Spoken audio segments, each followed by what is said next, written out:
Be ready. Start. This court has consistently taken the view that an appeal against acquittal, the High Court has full power to review at large all the evidence and to reach the conclusion that upon that evidence the order of acquittal should be reversed.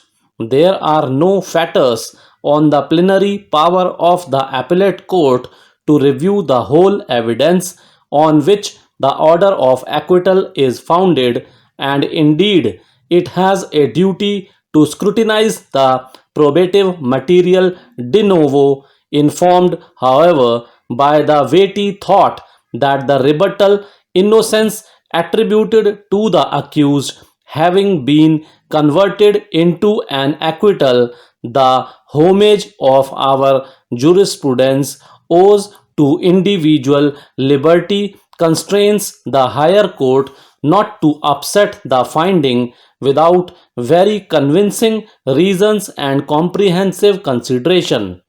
This court further proceeded to state that the cherished principles of golden thread to prove beyond reasonable doubt which runs through the wave of our law should not be stretched morbidly to embrace every hunch, hesitancy, and degree of doubt. Emphasis was laid on the aspect that a balance has to be struck between chasing chance possibilities as good enough to set the delinquent free and chopping the logic of preponderant probability to punish the marginal innocents. This court has repeatedly laid down that as the first appellate court, the High Court, even while dealing with an appeal against acquittal, was also entitled and obliged as well to scan through and, if need be, reappreciate the entire evidence, though while choosing to interfere, only the court should find an absolute assurance of the guilt on the basis of the evidence on record and not merely because the High Court could take one more possible or a different view only. Except the above, where the matter of the extent and depth of consideration of the appeal is concerned, no distinctions or differences in approach are envisaged in dealing with an appeal as such merely because one was against conviction or the other against an acquittal.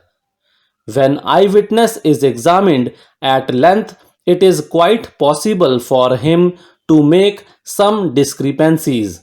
No true witness can possibly escape from making some discrepant details. Perhaps an untrue witness who is well tutored can successfully make his testimony totally non discrepant, but courts should bear in mind that it is only when discrepancies in the evidence of a witness are so incompatible with the credibility of his version that the court is justified in jettisoning his evidence, but too serious a view to be adopted on mere variations falling in the narration of an incident either as between the evidence of two witnesses or as between two statements of the same witness is an unrealistic approach for judicial scrutiny. The court, while appreciating the evidence, must not attach undue importance to minor discrepancies.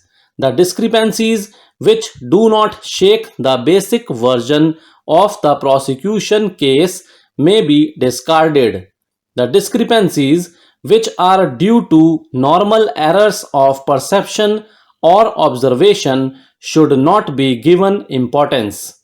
The errors due to lapse of memory may be given due allowance. The court by calling into aid its vast experience of men and matters in different cases, must evaluate the entire material on record by excluding the exaggerated version given by any witness. When a doubt arises in respect of certain facts alleged by such witness, the proper course is to ignore that fact only unless it goes into the root of the matter so as to demolish the entire prosecution story. The witnesses nowadays go on adding embellishments to their version, perhaps for the fear of their testimony being rejected by the court. The courts, however, should not disbelieve the evidence of such witnesses altogether if they are otherwise trustworthy.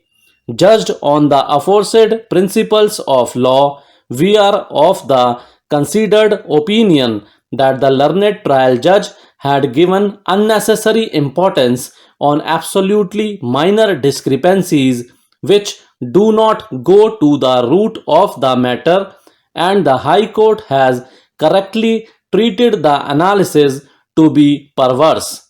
Quite apart from that, it is noticeable from the judgment of the trial court that the learned trial judge has proceeded on a wrong footing. Thus, from the aforesaid analysis, there can be no trace of doubt that the view taken by the learned trial judge was absolutely unreasonable, perverse, and on total erroneous appreciation of evidence contrary to the settled principles of law. It can never be treated as a plausible view. Thank you.